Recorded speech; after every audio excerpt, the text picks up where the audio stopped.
Guys, this is getting crazier and crazier the more that's revealed. Shellenberger is now warning of an extremely disturbing USAID digital ID program. He said it's something out of Black Mirror. Check it out. Thank you, Mr. Chairman. I want to echo your comments from your introduction. What a difference several years makes. And while the censorship industrial complex is on the run, it is not gone. And to that, I just say, thank God for Donald Trump. Thank God for Elon Musk. Thank God for Doge, because we're uncovering that just where the tax dollars are going to fund the censorship industrial complex. Mr. Shellenberger, the UN finances initiatives related to misinformation management or supports government funding and third-party development of censorship tools and technologies, correct? Yes.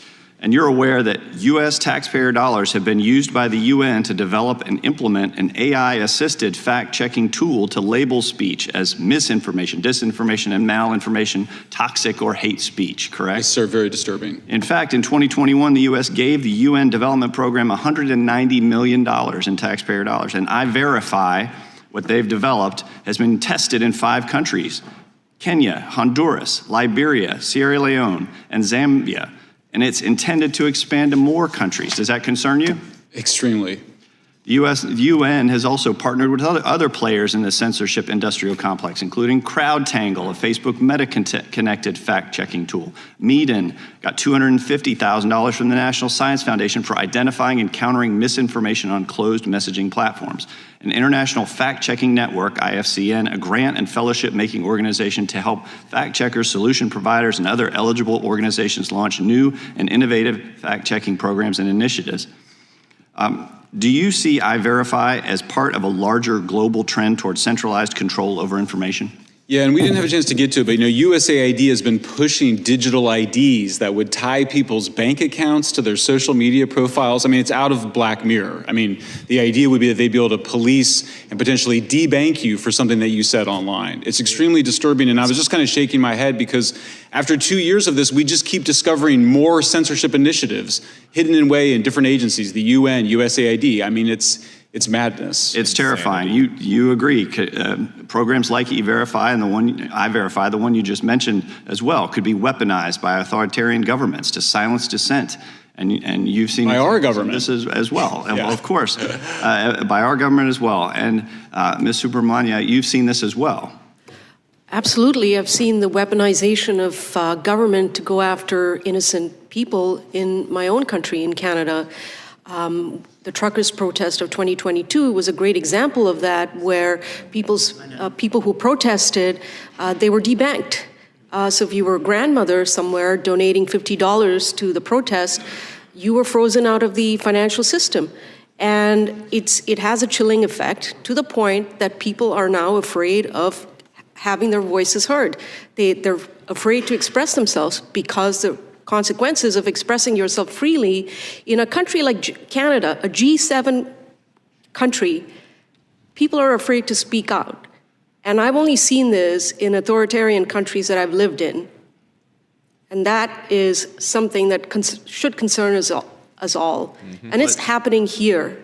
And it's up to us to lead. Absolutely. And do you think that the Biden-Harris administration's hostility toward free speech contributed to the increased attacks on free speech we were seeing abroad, including pressure by foreign governments against American companies to censor lawful speech? Absolutely. I'm glad you asked that question, Representative Klein.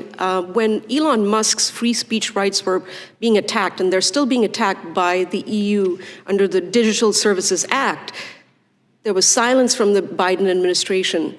You know what that did? That sent a strong message to the rest of the world that the administration could not be relied on to retaliate against governments that suppress the free speech rights of Americans. Wow. That's a powerful message, and that's not good. Absolutely. We have to continue to lead. I'm glad President Trump's leading. I'm glad Elon Musk is leading. I've got a bill in to end I-Verify. It's called the End UN Censorship Act. I hope we pass it in this committee and can pass it on the floor. Insanity, guys. Before we dive in, make sure to like this video so more people can see what's really going on. It helps break through the algorithm and get the truth out there. So I appreciate everyone for hitting that thumbs up like button. Okay, the government is funding global censorship.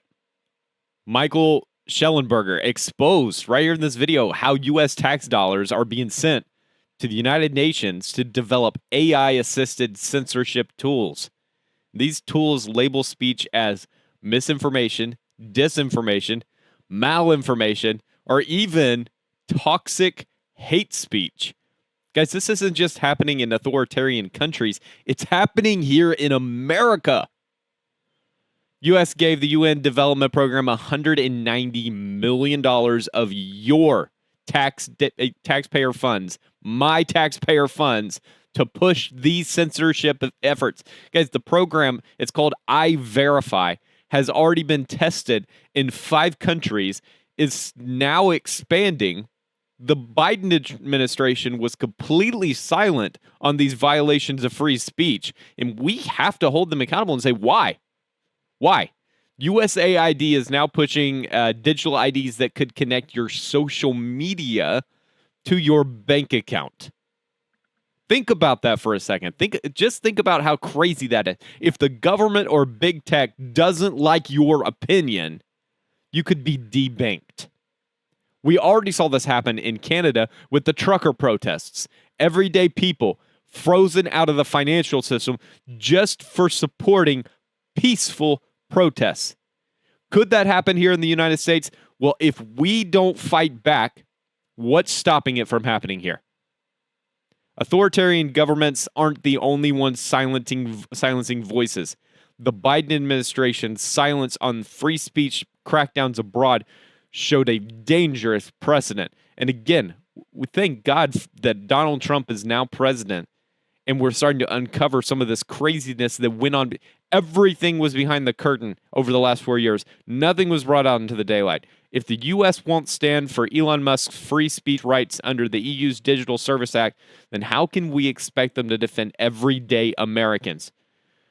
Are we witnessing a coordinated global push to silence dissent?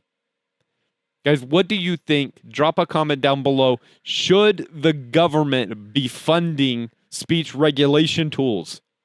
Does this remind you of a Black Mirror episode?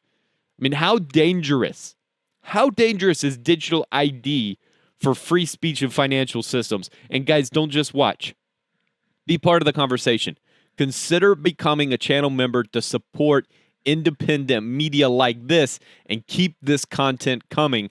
Guys, I thank you so much for watching. Thank you so much for all the support.